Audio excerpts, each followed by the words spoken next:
اور اس کے بعد اس کی تعلیمات کو آگاہ کرنا ہے.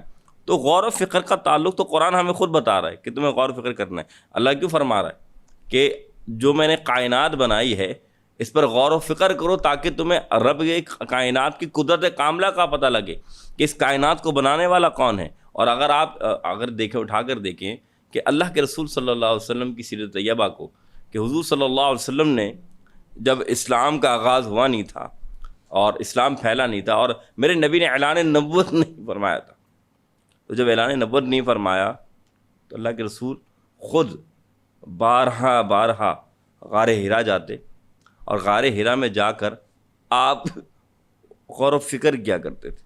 غور و فکر سے کیا؟ مراقبہ کیا کرتے تھے. ظاہر سی بات ہے نماز نہ فرض ہوئی تھی، ابھی وحی نازل نہیں ہوئی تھی، نہ حکم یہ تھا کہ آپ نے اعلان نبوت کرنا ہے. تو غار ہرا میں جا کے اللہ کے رسول کیا کرتے تھے؟ تو تمام مفسرین نے کہا کہ اللہ کے رسول صلی اللہ علیہ وسلم غور و فکر کیا کرتے تھے کہ اس کائنات کو بنانے والا کوئی بت نہیں ہو سکتا، کوئی مٹی سے بنا ہوا خاکی نہیں ہو سکتا، بلکہ اس کائنات کو بنانے والا وہ خالق ایک ہی ہے اور دو خدا بھی نہیں ہو سکتے. کیونکہ ظاہر سی بات ہے عام انسان اگر کوئی شے اس کے مالک اگر دو ہوں تو ہر مالک چاہتا ہے کہ میں اس چیز کو ایسے کر لوں یا ایسے کر لوں. تو اگر کائنات کو بنانے والے دو ہوتے تو کوئی کہتا ہے کہ سورج مشرق سے نکالو، کوئی کہتا ہے مغرب سے نکالو. تو بات یہی ہے کہ اللہ ایک ہی ہے. تو غور و فکر جو تھی نا یہ اللہ کے رسول نے ہمیں سکھائی کہ سنت رسول ہے.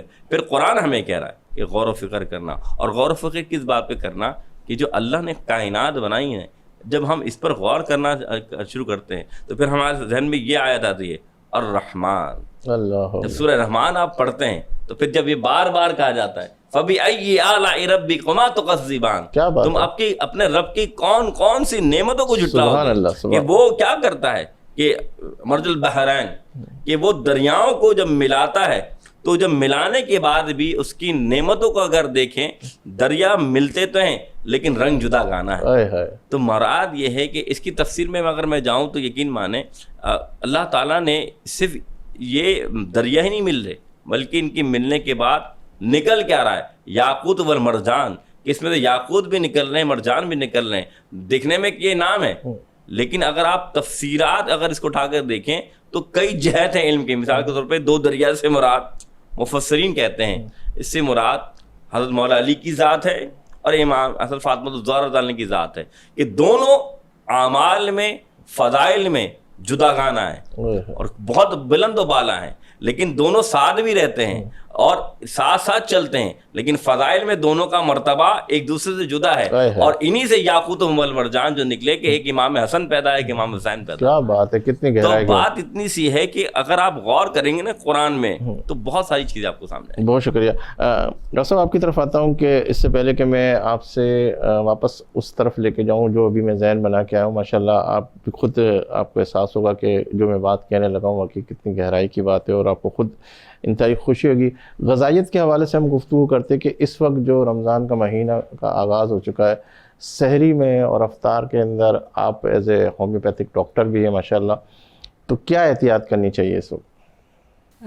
بسم اللہ الرحمن الرحیم. بہت بہت شکریہ سلیم بھائی، ایک تو وینس چینل کا کہ آپ نے ہمیں موقع دیا، پھر اتنی زبردست علامہ صاحب کی سحر انگیز گفتگو جس کو کہا جائے کہ بڑا اس میں تدبر ہے.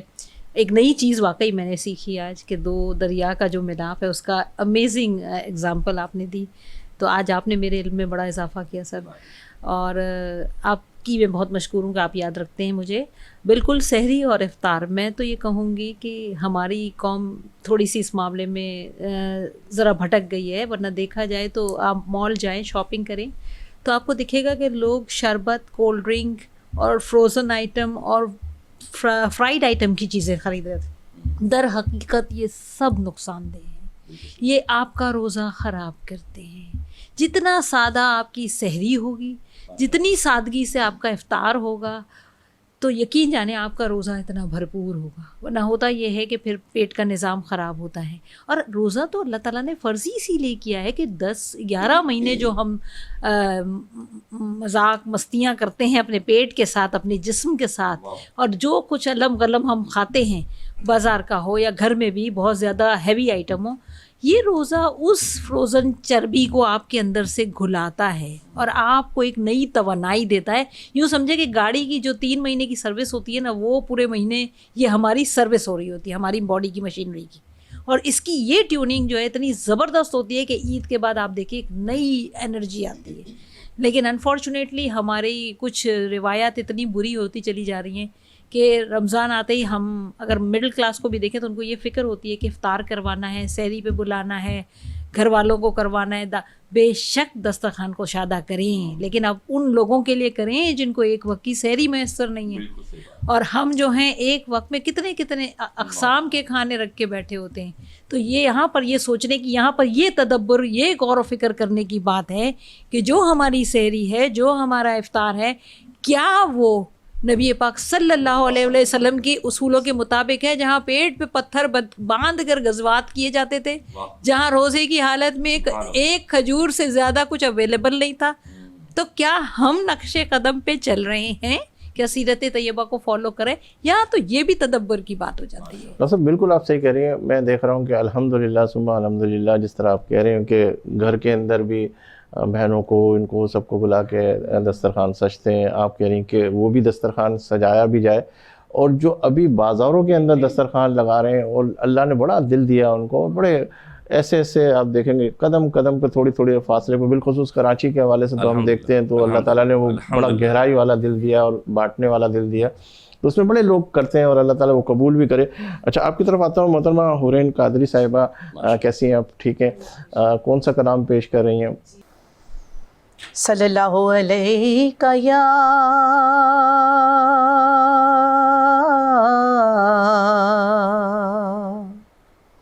یا رسول اللہ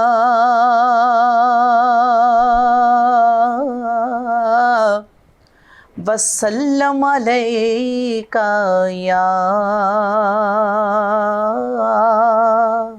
حبیب اللہ.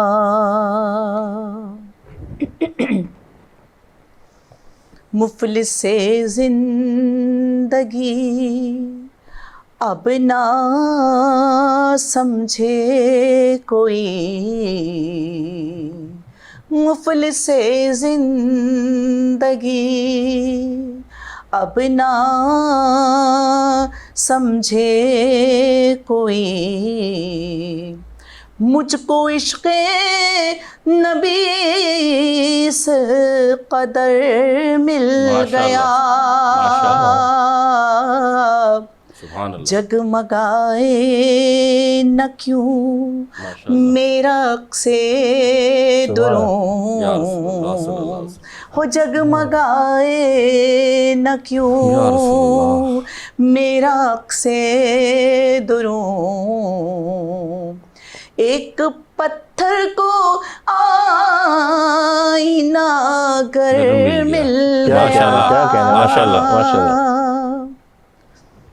ہون کا دیوانہ ہون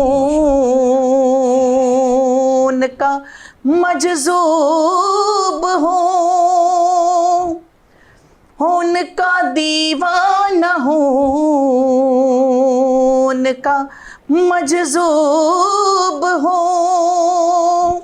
کیا یہ کم ہے کہ میں ان سے منسوب ہوں. کیا کہنا ہے، سبحان اللہ. سرحد حشر تک جاؤں گا بے دھڑک، وہ سرحد حشر تک جاؤں گا بے دھڑک. مجھ کو اتنا تو زیادہ سفر مل گیا، مجھ کو عشق نبی سے قدر مل گیا. ذہن بے رنگ تھا، سانس بے روپ تھی، وہ ذہن بے رنگ تھا، سانس بے روپ تھی، روح پر معصیت کی کڑی دھوپ تھی. ان کی چشمے غنی رونق جاں بنی ہو، ان کی چشمے غنی رونق جاں بنی، چھاؤں جن کی گھنی وہ شجر مل گیا۔ کیا کہنے ہو جب سے مجھ پر ہوا مصطفیٰ کا کرم، جب سے مجھ پر ہوا مصطفیٰ کا کرم، بن گیا دل مظفر چراغ حرم، زندگی پھر رہی تھی بھٹکتی ہوئی، ہو زندگی پھر رہی تھی بھٹکتی ہوئی، او میری خانہ بدوشی کو گھر مل گیا، مفلس زندگی اب نہ سمجھے کوئی، ہو مفلس زندگی۔ ماشاءاللہ کیا کہنا مفلس زندگی اب نہ سمجھے کوئی۔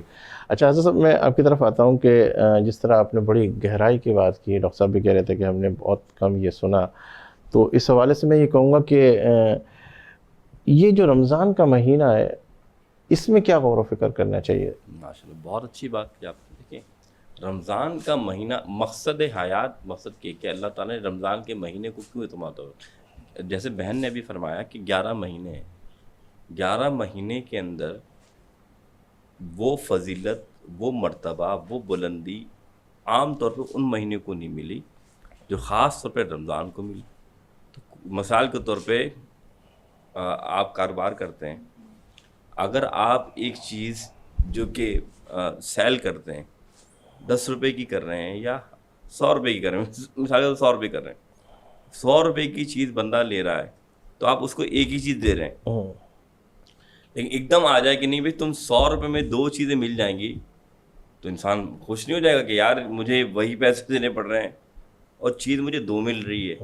تو وہ خاص لمحہ ہوتا ہے جس لمحے میں یہ پیکج کیا جاتا ہے، تو یہ بھی ایک خاص لمحہ ہے جسے رمضان کا مہینہ، اور اس مہینے کے اندر اللہ تعالیٰ نعمتوں میں بھی اضافہ کرتا ہے، برکتوں میں اضافہ کرتا ہے، اور سب سے بڑی بات آپ کی نیکیوں میں اضافہ کرتا ہے۔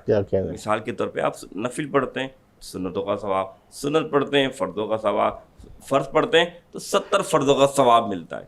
اب آپ نے کہا غور و فکر کیا کرنا ہے اس مہینے میں؟ سب سے پہلا غور و فکر یہ کرنا ہے، یا ایھا الذین آمنوا کتب علیکم الصیام کما کتب علی الذین من قبلکم لعلکم تتقون، اے ایمان والو تم پر روزے فرض کیے گئے جسے پچھلی امتوں پہ فرض تھے، کیوں تھے؟ تاکہ تم پرہیزگار بن جاؤ۔ اب یہاں بات غور کرنے کی ہے کہ اللہ نے ایمان والوں سے خطاب فرمایا کہ تم پرہیزگار بنو، کیسے بنو گے؟ جب تم روزے رکھو گے۔ اب روزہ رکھنا، پرہیزگار بننا مقصد کیا تھا؟ کیونکہ یاد رکھیے گا قرآن اترا رمضان میں انسان کی ہدایت کے لیے، اور ہدایت ملی کن کو ہے؟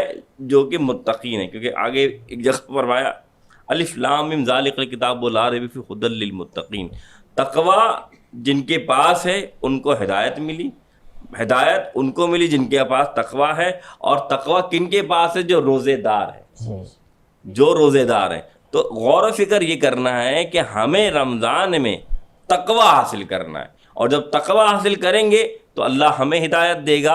اور تقوی کیسے حاصل ہوگا؟ جب ہم رمضان کے روزے رکھیں گے۔ پہلی بات تو یہ۔ اب رہا غور و فکر، میں پھر اس طرف آتا ہوں کہ رمضان میں غور و فکر کا مقصد و محور کیا ہے۔ یاد رکھیے گا اسی رمضان میں ایک رات ایسی آتی ہے جسے شب قدر کہتے ہیں، اور قدر تب ہوگی، بندے کو کبھی کسی چیز کی قدر تب ہوتی ہے جب اس پہ غور و فکر کرتا ہے۔ مثال کے طور پہ کسی کی کرائیٹیریا، ابھی بہن نے جو اپنے بارے میں بتایا میں جانتا نہیں تھا، لیکن مجھے معلوم ہے خاتون ہے، میں ایک خاتون کے لحاظ سے ان سے پیش آؤں گا کہ بھائی بہن ہے ٹھیک ہے، لیکن جب آپ ان کا کرائٹیریا بتائیں گے کہ ماشاءاللہ یہ فلاں فلاں چیئرمین رہی ہیں، انہوں نے اتنے کام کیے، گھریلو خاتون بھی ہیں، باہر بھی ورک کر رہی ہیں، تو انسان کی شخصیت بڑھتی ہے کہ نہیں بڑھتی؟ تو معلوم یہ چلا جب کسی ذات پر، کسی مہینے پر، کسی چیز پر آپ غور و فکر کرتے ہیں تو اس کی قدر منزلت کا پتہ لگتا ہے. تو یہ وہ مہینہ ہے کہ اس مہینے میں غور و فکر کریں کہ ہر رات الگ ایک معاملہ لے کر آ رہی ہے، لیکن ایک رات ایسی بھی لے کر آ رہی ہے جو 1000 مہینوں سے بہتر ہے. تو جب آپ اس چیز کو غور و فکر کریں گے نا تو آپ یہ مہینے کی قدر و منزلت کو جانیں گے اور شب قدر کو جانیں گے. اصل غور و فکر یہ ہے. اچھا ڈاکٹر صاحب، علامہ صاحب ایک اور بات میں آپ سے کہنے لگوں کہ ابھی میرے ذہن میں ایک اور سوال آ گیا، کون سی نفلوں کو اس رمضان کے مہینے میں پڑھا جائے جو سب سے زیادہ ثواب؟ دیکھیں میں تو پہلے تو یس کروں گا کہ بھائی اگر آپ کی قضاء عمری رہ گئی نا، قضاء عمری سے میرا بس سوال تھا، تو سب سے پہلے تو آپ اپنی قضاء عمری مکمل کیجیے. اچھا علامہ صاحب، میں یہ کہہ رہا تھا قضاء عمری کے حوالے سے، میں یہ کہہ رہا تھا کہ ابھی گفتگو کے اندر بات نکل ہی آئی اور قضاء عمری کا سوال بھی میرے پاس ہے، کتنی عمر کے اندر قضاء عمری کا سٹارٹ ہو جاتا ہے؟ سلیم بھائی سوال بہت اچھا ہے. بات اتنی سی ہے کہ دیکھیں 7 سال کی عمر کے اندر اللہ ہم پر نماز فرض کر دیتا ہے، چاہے لڑکا ہو چاہے لڑکی ہو. 10 سال کی عمر میں حکم یہ ہے کہ ماں باپ ان کو زور دیں. اچھا لوگ بہت کہتے ہیں مارنے سے مراد یہ نہیں کہ ان کے بعد ڈنڈیاں توڑتے ہیں، مارنے سے مراد یہ کہ ان کو ضرب لگائیں کہ بھائی نماز کی پابندی کرو. مطلب کوئی غلطی کرتا ہے تو ہم ڈانٹتے ہیں نا، تو اسی طریقے سے ان کا یہ حکم یہ ہے 10 سال کی عمر میں لازمی طور پہ نماز پڑھنا شروع ہونا چاہیے. 7 سال میں نماز فرض ہو جاتی ہے.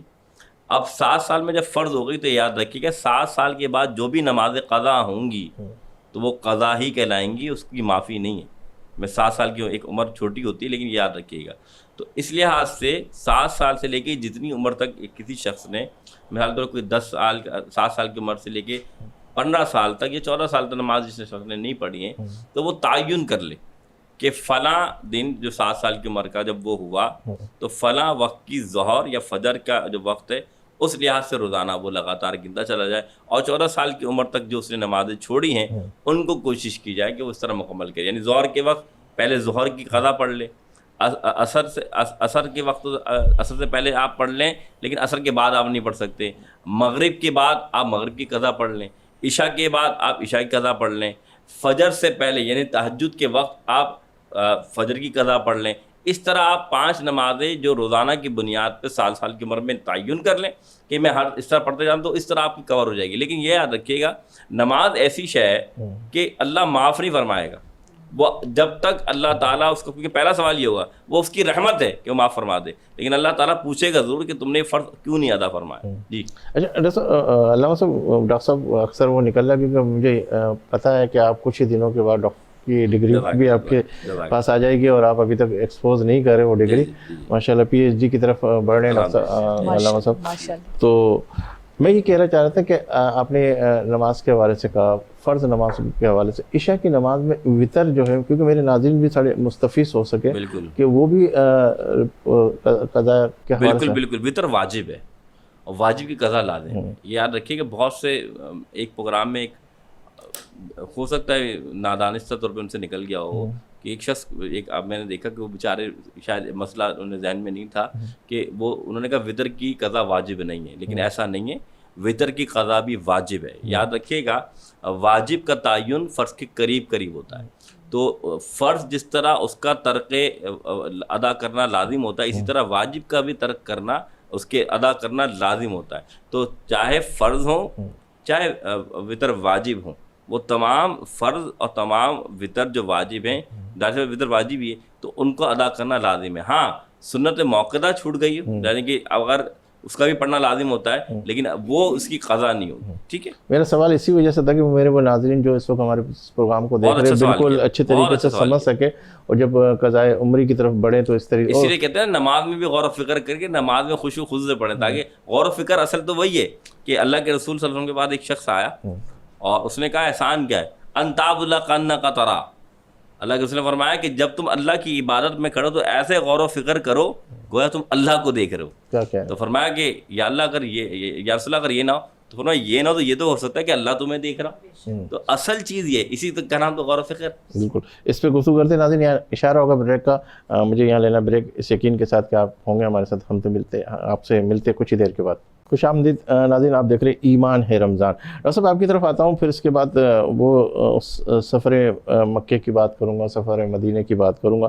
حجامہ کے بارے میں آپ ذرا بتائیے کہ آپ لوگ حجامہ جو کرتے ہیں, اکثر لوگ ڈرے ہوئے ہوتے ہیں حجامے سے, یوں ہو جاتا ہے یوں ہو جاتا ہے. جی کیا بالکل, بڑے ہماری بدقسمتی ہے اس میں کہ ہم نے ہر اس مغربی چیز کو تو پکڑ لیا بہت آرام سے, لیکن اپنی وراثت کو اور اپنے نبی صلی اللہ علیہ وسلم کی سنت کو ہم نے چھوڑ دیا.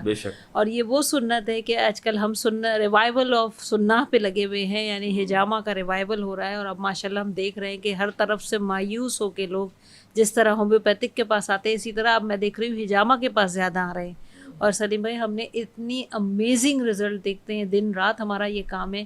اور میں بہت حیران ہوتی ہوں بعض دفعہ کہ جہاں مجھے دوا کوئی کام نہیں کر رہی ہوتی ہے, وہاں حجامہ ایسا گولی کی طرح کام کرتا ہے کہ منٹوں میں جو مریض 2 آدمی پکڑ کے لا رہے ہوتے ہیں وہ خود بستر سے اترتا ہے فریش ہو کے.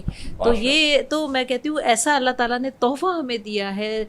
نبی پاک صلی اللہ علیہ وآلہ وسلم کو معراج کی رات یہ تحفہ دیا گیا. آسمانوں پر ملائکہ کی جماعت نے ہر آسمان پر نبی پاک صلی اللہ علیہ وسلم سے فرمایا کہ آپ اپنی امت سے حجامے کی تلقین کریں. یہ اس کی ایک حدیث ہے باقاعدہ, جو کہ ایکچوئل ورڈنگ میں نہیں بتا رہی, میں اس کا مفہوم بتا رہی ہوں. اور اسی طرح بہت دفعہ نبی پاک صلی اللہ علیہ وسلم نے خود اپنی ذات پر بھی حجامہ لگوایا اور مختلف جگہوں پر لگوایا, اور کچھ ہمیں پوائنٹس ایسے بتائے جو سنہ پوائنٹس کہلاتے ہیں اور جن میں 70 بیماریوں کا علاج ہوتا ہے. یعنی ایک نارمل انسان بھی اگر اس جگہ پر اپنا حجامہ لگواتا ہے ویسے ہی مہینے میں ایک بار, تو وہ ایسا ہو جاتا ہے. یہ میں آپ کو شرط یا گارنٹی کہہ رہی ہوں, میں اپنے اوپر اس کو ٹرائی کر چکی ہوں پہلے, اس کے بعد میں نے یہ کام شروع کیا اور آج مجھے تقریباً 12-15 سال ہو گئے اس چیز کو. اور یقین جانیں کہ آپ مجھے خود ذاتی طور پہ بھی دواؤں کی بہت کم ضرورت اچھا, اس کے طریقہ کار ڈاکٹر صاحب کچھ الگ الگ ہے, کہیں اس جگہ پہ رکھنا ہے کبھی اس جگہ پہ رکھنا ہے, کچھ یہ اس کے مختلف پوائنٹس ہیں. دیکھیں اس کو دونوں طریقے سے آپ دیکھیں. سنہ کی جگہ حساب سے دیکھتے ہیں تو باقاعدہ ہمیں پورا ڈیفائن کیا ہوا ہے کہ شریانوں پہ, کن جگہوں پہ, وریدوں پہ, کہاں آپ کا ایکچولی یہ فاسد خون نکالتا ہے, جسم کا گندا خون نکال کے باڈی ڈیٹاکسیفائی کر دیتا ہے آپ کی. تو جب ایک طرح سے وہی بات آ جاتی ہے, جس طرح رمضان المبارک باڈی کو چارج کرتا ہے, اسی طرح حجامہ جو ہے منتھلی باڈی کو چارج کر رہا ہوتا ہے. گندا خون جسم سے نکل جاتا ہے اور آپ صاف ستھرے ہو جاتے ہیں, ایک طرح سے باڈی لائٹ فیلنگ آ جاتی ہے. تو اس کا طریقہ یوں ہی ہوتا ہے کہ جو امپورٹنٹ پوائنٹس ہوتے ہیں, جو سنہ کے پوائنٹس ہیں, وہ پلس جن جگہوں پہ درد ہے ان جگہوں پہ سائنٹیفکلی باقاعدہ. اس کے لیے میں یہ بھی واضح کرتی رہوں, آپ کے پروگرام کے توسط سے اچھا ہوا, بہت اچھا موقع ہے کہ ہر گلی ہر کوچے میں ہونے والا حجامہ بھی درست نہیں ہوتا. اس کی وجہ یہ کہ معالج ہونا ضروری ہے. کئی دفعہ غلط کٹ لگ جانے سے موت بھی واقع ہو جاتی ہے. تو اس لیے بہت احتیاط کرنی چاہیے. جب بھی حجامہ کرائیں کسی مستند سے کرائیں, پہلے آپ ڈاکٹر سے یا معالج سے ڈسکس کریں. آپ کو لگتا ہے کہ وہ آپ کے لیول پہ پورے اترتے ہیں, آپ کو لگتا ہے کہ ان کی کوالیفیکیشن ہے اور آپ ان کو سمجھ سکتے ہیں, تو وہاں پر کام کروائیں. کیونکہ یہ ایسا نازک علاج ہے, دیکھا جائے تو یہ ایک جنرل سا ایک سکشن کپ لگانا اور کٹ لگانا ہے, لیکن یہ پوری کی پوری سرجری ہے, یہ پوری مائنر سرجری ہے اور اس میں بہت پروٹوکولز استعمال ہوتے ہیں. شروعات میں آپ نے اینٹی سیپٹک کرنا ہے, اختتام پہ کرنا ہے, اس کو کور کرنا ہے, زخم کو کتنے منتقل کرنا ہے. دیکھیے شرعی طور پر جو مستحب دن ہے, جو اچھے دن ہیں, وہ نبی پاک صلی اللہ علیہ وسلم نے ہمیں بتائے ہیں کہ چاند کی 17, 19 اور 21 تاریخ کو حجامہ کرائیں. اس کا سائنٹیفکلی ریزن بھی یہی ہے کہ جب چاند اپنی ہائی ٹائٹ پہ ہوتا ہے اور پھر لو ٹائٹ کی طرف آتا ہے تو باڈی کا انتشار بھی ہوتا ہے. جس طرح سمندر میں طغیانی ہوتی ہے, اسی طرح باڈی کے خون کے اندر بھی ایک طغیانی ہوتی ہے. اور وہاں سے جب 17 تاریخ آتی ہے تو وہ سارا جو شورش ہوتی ہے نا, جو بہت زیادہ طغیانی ہوتی ہے, وہ سب کمر کا ایک حصہ ہے جس میں کاہل کا پوائنٹ کہا جاتا ہے, مونڈوں کے بیچ میں, اس پر جمع ہوتا ہے. تو یہ سنت کا وہ بہترین پوائنٹ ہے کہ اگر آپ ایک یہ پوائنٹ کرا لیتے ہیں. یہ ایک ہی وقت میں ہو جاتا ہے یا 2-3 دفعہ؟ نہیں, 2-3 دفعہ کی سیکشن اس لیے کی جاتی ہے کہ دیکھیں بعض لوگوں کا خون جو ہوتا ہے بہت اچھا نکلتا ہے, بعض لوگوں کا کم نکلتا ہے, بعض لوگوں کا گیسز جمع ہوتی ہیں, تھوڑا سا آتا ہے پھر رک جاتا ہے. تو 2 یا 3 ریکپنگ کر کے ہم اس چیز کو ٹوٹل کلیئر کرتے ہیں. ٹھیک ہے. اچھا آپ کی طرف آتا ہوں محترمہ صاحبہ حورین قادری صاحبہ, کون سا کلام پیش کر رہی ہیں جو ہمارے پورے سما کو باندھ دے؟ راتیں بھی مدینے کی باتیں بھی مدینے. ہے صلی اللہ علیہ یا رسول اللہ وسلم علیکہ یا حبیب اللہ. راتیں بھی مدینے کی باتیں بھی مدینے کی, راتیں بھی مدینے کی باتیں بھی مدینے کی. جینے میں یہ جینا ہے کیا بات مدینے کی, جینے میں یہ جینا ہے کیا بات مدینے کی. عرصہ ہوا طیبہ کی گلیوں سے یہ گزرے تھے, عرصہ ہوا طیبہ کی گلیوں سے یہ گزرے تھے. اس وقت بھی گلیوں میں خوشبو ہے پسینے کی. کیا کہنے سبحان اللہ. اس وقت بھی گلیوں میں خوشبو ہے پسینے کی. راتیں بھی مدینے کی باتیں بھی مدینے کی. یہ زخم ہے طیبہ کا یہ سب کو نہیں ملتا. کیا کہنا, یہ زخم ہے طیبہ کا یہ سب کو نہیں ملتا. کوشش نہ کرے کوئی اس زخم کو سینے کی, کوشش نہ کرے کوئی اس زخم کو سینے کی. تعریف کے لائق جب الفاظ نہیں ملتے, تعریف کے لائق جب الفاظ نہیں ملتے. تعریف کرے کوئی کس طرح مدینے کی, تعریف کرے کوئی کس طرح مدینے کی. راتیں بھی مدینے کی باتیں بھی مدینے کی. سبحان اللہ سبحان اللہ سبحان اللہ. علامہ صاحب آپ کی طرف آتا ہوں کہ اس وقت میں ابھی ایک چیز پڑھ رہا تھا اور اس کے اندر میں نے دیکھا کہ ایک سوال میرے سامنے آیا کہ ولی اللہ کی کیا پہچان ہے؟ بسم اللہ الرحمن الرحیم. قال اللہ تعالیٰ فی القرآن المجید الا ان اولیاء اللہ لا خوف علیہم ولا هم یحزنون الذین آمنوا وکانوا یتقون. قرآن حکیم فرقان حمید میں اللہ تعالیٰ نے واضح طور پر ارشاد فرمایا الا خبردار انا شک نہیں کرنا جو اللہ کے دوست ہوتے ہیں انہیں نہ کوئی خوف ہے نہ کوئی ملال ہوگا. ولی کون؟ جو اللہ کا دوست, اللہ کا مقرب. اب ان کی پہچان کیا ہے؟ جیسا آپ نے فرمایا الذین آمنوا وکانوا یتقون. 2 صفتیں ولیوں کی. جو بھی اللہ کا دوست ہوگا نا, دیکھیں میں آپ کا دوست ہوں, آپ میرے دوست ہیں, تو ہماری آپس میں دوستی تبھی ہوگی جب مجھے آپ کی صفت کا اندازہ ہو اور آپ کو میری صفت کا اندازہ ہو کہ میں کس طرح کا ہوں.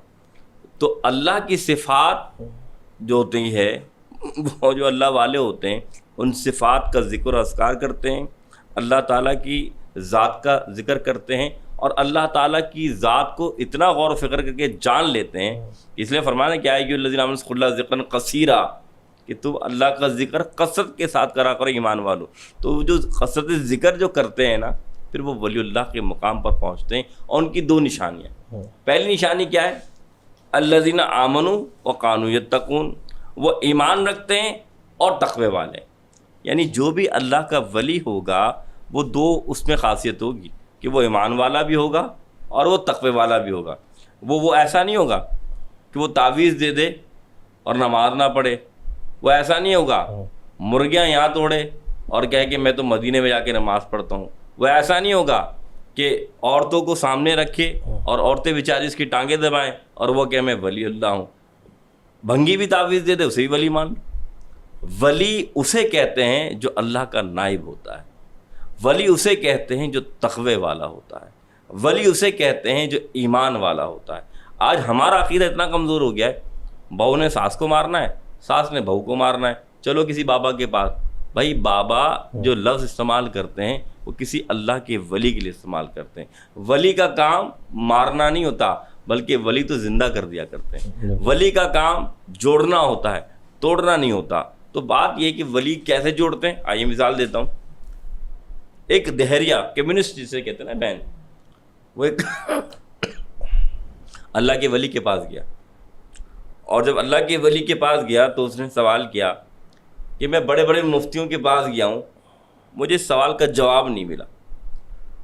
اب میں آپ کے پاس آیا ہوں، میں نے سنا آپ اللہ کے بڑے ولی ہیں، کامل ہیں، مجھے اس کا جواب دیجیے. تو آپ نے کہا ٹھیک ہے بولو کیا پوچھتے ہو. اس نے بتایا کہ بھائی اللہ نے سب بنایا اور سب چیزیں دکھ بھی رہی ہیں، چاند بھی دکھ رہا ہے، سورج بھی دکھ رہا ہے، تارے بھی دکھ رہے ہیں، ستارے بھی دکھ رہے ہیں. مجھے یہ بتائیے جب چیز دکھتی ہے تو ہم مانتے ہیں یہ دکھ رہی ہے، تو بن دیکھے اللہ کو کیسے مان لیں؟ کہ جو دکھائی دے گا تب مانا جائے گا نا. تو اللہ تو دکھائی دیتا ہی نہیں، تو ہم اللہ کو کیسے مان لیں کہ اللہ کا وجود ہے، اللہ ہے. پہلا سوال اس نے یہ کیا.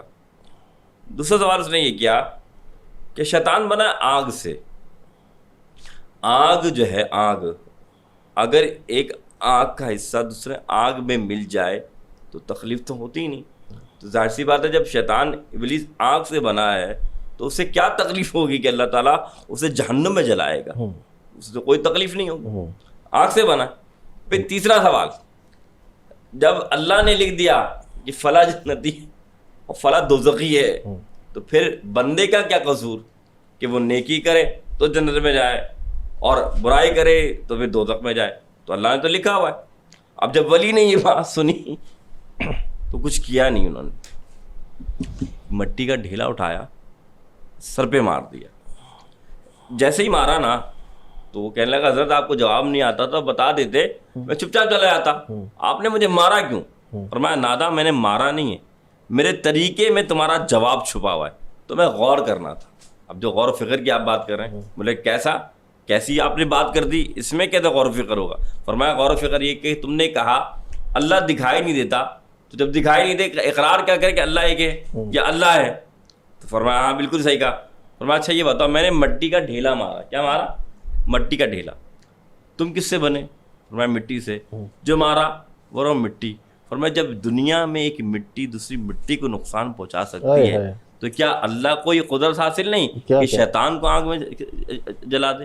پھر دوسرا سوال تم نے یہ کیا کہ تمہیں تکلیف ہوئی، تکلیف تمہیں دکھائی دے رہی ہے مجھے بتاؤ، اور تم کہہ رہے ہو ہائے میں تو بہت مجھے شدید درد ہو رہا ہے. جب تکلیف دکھائی نہیں دے رہی اور تم کہہ رہے ہو کہ ہائے میرے درد ہو رہا ہے، آپ نے مجھے مارا ہے، وہ تمہیں محسوس ہو رہی ہے، تو اللہ بھی اپنی قدرت سے محسوس ہو رہا ہے. یہ کائنات ایسے نہیں بن گئی، یہ کائنات ایسے نہیں بن گئی، اس کا وجود ایسے نہیں آ گیا. پھر آخری سوال تم نے یہ کیا کہ جب اللہ نے لکھ دیا کہ فلاں دوزخ میں جائے گا جنت میں جائے گا تو پھر اب اس میں ہمارا کیا قصور؟ تو بھائی مٹی کا ڈھیلا بھی اللہ نے مارا تھا، اللہ سے جا کے شکایت کرتے، مجھ سے کیوں کہہ رہے ہو کہ حضرت آپ نے ایسا کیوں کیا؟ تو فرمایا بات نہیں ناداں، کچھ اختیار اللہ نے بندے کو دیے ہیں، یہ تمہارا اختیار ہے، اس چیز کو سنو. پھر آپ نے فرمایا، اللہ کے ولی فرماتے ہیں، اور یاد رکھیے کہ حضرت عمر فاروق تعالیٰ سے پوچھا گیا کہ یا رسول اللہ تقدیر کسے کہتے ہیں؟ تو آپ نے بڑا خوبصورت جواب دیا. آپ نے فرمایا ایک وقت میں اپنی دونوں ٹانگوں تم اٹھا نہیں سکتے، تمہیں اختیار ہے کہ ایک ٹانگ تم اٹھا سکتے ہو، ایک نہیں اٹھا سکتے. دونوں ٹانگیں اپنی خود تم ایک وقت میں نہیں اٹھا سکتے. اختیار ایک ٹانگ اٹھانے کا ہے تمہاری اپنی, تو معلوم ہی چلا جو اختیار ہے تمہارے پاس وہ تو کرو. ہم وہ اختیار ہی, ہمارے پاس کیا ہے, ہمارے پاس قرآن ہے, ہمارے پاس حدیث ہے, ہمیں حضور کی سیرت ہے, لیکن ہم کیا کرتے ہیں, ہم وہ اختیار ہی نہیں کرتے. ہم کیا کرتے ہیں, ہم سوچتے ہیں یار یہ تو تقدیر میں لکھ دیا. میں کل آج اس میں جب بیٹھا ہوا تھا تو مجھ سے یہ سوال کیا کہ یا اکثر یہ سوال ہوتا ہے کہ یہ تو میری قسمت میں تھا. یاد رکھیے گا حضور اکرم صلی اللہ علیہ وسلم کی حدیث ہے, میرے آقا نے فرمایا اللہ بندے کے گمان کے مطابق ہوتا ہے. اللہ بندے کے گمان کے مطابق ہوتا ہے کہ اللہ تعالیٰ جو فرما رہا ہے وہ اس لیے فرما رہا ہے, اللہ کے رسول نے جو فرمایا کہ اللہ بندے کے گمان کے مطابق ہوتا ہے, اس سے مراد کیا ہے کہ جو بندہ اللہ کے لیے غالب گمان کرتا ہے نا, اللہ ویسے ہی کر دیتا ہے. آپ نے دیکھا ہوگا بولے یار میں فلاں جگہ جاؤں گا تو یہ ہو جائے گا, وہ ایسا ہو جاتا ہے. بالکل. کیوں؟ کیونکہ آپ کا گمان اتنا غالب ہو گیا, تو اللہ سے جتنا آپ اچھا گمان رکھیں گے نا, اللہ آپ کے لیے اتنی ہی رحمتیں فرمائے گا کہ لا تقنطوا من رحمت اللہ. کیا کہنا ہے, سبحان اللہ, ماشاء اللہ. ناظرین یہ لیں گے ایک بریک اس یقین کے ساتھ کہ آپ ہوں گے ہمارے ساتھ, ہم تو ہیں ہی آپ کے ساتھ. ملتے ہیں چند لمحوں کے بعد. خوش آمدید ناظرین, آپ دیکھ رہے پروگرام ایمان ہے رمضان. ڈاکٹر صاحب آپ کی طرف آتا ہوں کہ اب میں اس سفر کی بات کرنے لگا ہوں. مختلف پروگراموں میں آپ ہمارے ساتھ آتے رہی ہیں, بہت سارے خود بھی آپ پروگرام کرتی رہی ہیں, ایز اے اینکر بھی ایف ایم کے اندر بھی ماشاءاللہ آپ کرتی رہی ہیں. اکثر آپ کے بارے میں پوچھتے ہیں کہ اتنی آپ کیسے وقت نکالتی ہیں این جی اوز کے حوالے سے, یہ سوشل کاموں کے حوالے سے. وہ سارے سوالات کو میں ایک طرف کر کے آپ سے یہ سوال کرتا ہوں کہ وہ جو سفر جو آپ کا تھا, جو دنیا کا سب سے عظیم سفر, اس کا آغاز کیسے ہوا, کس طریقے سے ہوا, تو وہ بات ذرا سی, رمضان کا مہینہ بھی ہے اور لوگ سب اس سفر کی طرف رواں دواں بھی ہے. ایک تو علامہ صاحب کی سحر انگیز گفتگو, اوپر سے بہن نے جو مدینے کی راتیں اور باتیں کی بات کی, تو یقین جانے اس وقت وہی گمان چل رہا تھا, اور اللہ تعالیٰ پھر سے بار بار ہم سب کو بلائے. آمین. میرا سفر تو آپ پر تھا, آپ نے دعا کی تھی خانہ کعبہ پہ کھڑے ہو کر, موبائل آن کر کے رات کے 3 بجے مجھے فون کیا رمضان کے مہینے میں کہ بہن جو دعا کرنی ہے کر لو. مجھے تو کچھ اندازہ نہیں تھا, میں نے یہ دعا کی, میں نے کہا بس اب انہوں نے کیا ہے تو اللہ پاک مجھے بھی بلا لے. اور پھر اللہ تعالیٰ نے میرے ساتھ سب سے بڑی نعمت یہ رکھی ہے کہ انفارچونیٹلی میرے والد تو حیات نہیں ہے, مگر میری والدہ میرے ساتھ ہیں اور میں ان کے ساتھ ہی رہتی ہوں. تو ماں کی دعا بھی ایسی, پھر بھائی ایسا چاہنے والا کہ وہاں کھڑے ہو کے موبائل کھول کے دعا کروا رہا ہے, تو کیوں نہ اللہ بلاتے. تو اللہ تعالیٰ نے مجھے بلایا. 2013 میں اچانک سے میں عمرے پہ گئی, اور وہاں جا کے بس دل ایسا بدلا کہ فوراً 1 سال میں اللہ تعالیٰ نے 2014 میں وہ حج کرایا. جو ہے اس وقت جمعے والا حج تھا, یعنی حج اکبر جسے عام زبان میں کہتے ہیں. اور الحمدللہ اس سال کے بعد اب تک کوئی حج اکبر ہوا بھی نہیں. اور وہ تڑپ اتنی بیدار ہو گئی کہ پھر 2016 میں اللہ نے ایک عمرہ بھی کرایا, مگر وہ حج میں نے بہت اچھا کیا. اس کی سب سے بڑی وجہ یہ تھی کہ میرے ساتھ والدہ تھیں, اور والدہ کا چونکہ ویل چیئر کا ساتھ تھا, تو ہم نے حرم میں ہمارا ہوٹل, مدینے میں حرم میں ہمارا ہوٹل, آنا جانا, اور لمبا 41 دن کا وہ سفر, تو اتنا قریب سے دیکھا, ہر چیز چھو کے دیکھی, اتنا لمبا عرصہ وہاں رہ کے گزارا کہ مطلب اب دل چاہتا ہے کہ بس اللہ کوئی موقع ایسا بنا دے کہ وہیں کے ہو کے رہ جائے. اچھا ڈاکٹر صاحب آپ سے میں بات کرتا ہوں, آپ نے بڑی گہرائی والی بات کہتی کہ آپ نے دعا کی. میری کوئی طاقت نہیں تھی وہاں دعا کرانے کی. اللہ تعالیٰ دلوں کے اندر بات ڈالتے ہو. اتنے سارے دوست احباب سب کچھ ہے, اور آپ کی قسمت میں رب نے وہ لکھا ہوا تھا, اور وہاں سے جو دیکھیں نا میرا بلاوا آپ کے تھرو آنا تھا, بات کرنا تھا, اور پھر اسی دعا کے اندر اللہ تعالیٰ نے شاید وہ قبولیت. اور میں سو رہی تھی, رمضان کے دن تھے, سحری کے لیے اٹھنا تھا, میں بہت لیٹ تھوڑی دیر کے لیے لیٹی, اور میری آنکھ لگی اور فون بجا. میں نے دیکھا تو ایک ان نون نمبر تھا, میں نے اٹھا لیا. تو وہ سلیم بھائی کہہ رہے کہ میں حرم میں کھڑا ہوں, بہن دعا کرنی ہے تو کر لو. تو بس وہ نیند سے بیداری میں جو دعا ہوئی سوئی, اور اللہ تعالیٰ نے واقعی اللہ سے, جو آپ نے بالکل صحیح فرمایا, اللہ تعالیٰ سے اچھا گمان رکھا جائے تو وہ گمان پورا ہوتا ہے, اور یہ گمان میرا ہر بار پورا ہوا ہے, میں نے نوٹ کیا ہے. اچھا آپ کہہ رہی ہیں کہ 2014 کے اندر جب آپ اس سفر پاکستان سے حرام کے بعد مکے کی طرف پہنچی, پھر عمرے کے لیے, پھر اس کے بعد جب کعبے پہ پہلی نظر پڑی تو کیا کیفیت تھی, وہ کیا بات تھی؟ کیا بات تھی وہ, بس سب کچھ بھول گئے, کچھ سمجھ میں ہی نہیں آ رہا تھا کیا کہیں. بس دل یہ تھا کہ بس یہیں رہ جائے اور یہیں دم نکل جائے, اب آگے نہ جائیں, کیونکہ واپس پلٹ کے ہم نے وہی کرنا ہے